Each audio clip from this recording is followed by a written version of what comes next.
भलाई का फल। गांव का नाम था सुंदरपुर। वहां के लोग मेहनती और ईमानदार थे।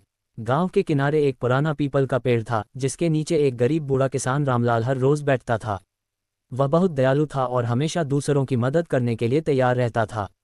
गरीब महिला की मदद। एक दिन गांव में रहने वाली एक गरीब विधवा महिला रामलाल के पास आई। उसके पास खाने के लिए कुछ नहीं था और उसका छोटा बच्चा भूख से रो रहा था। रामलाल के पास खुद बहुत कम था, लेकिन उसने अपने घर से बचा हुआ अनाज उस महिला को दे दिया। गांव के कुछ लोग रामलाल का मजाक उड़ाने लगे, तुम खुद इतने गरीब हो फिर भी दूसरों को क्यों देते हो। लेकिन रामलाल ने मुस्कुराकर कहा, दूसरों की मदद करने से कभी कोई गरीब नहीं होता। भलाई का फल हमेशा मिलता है।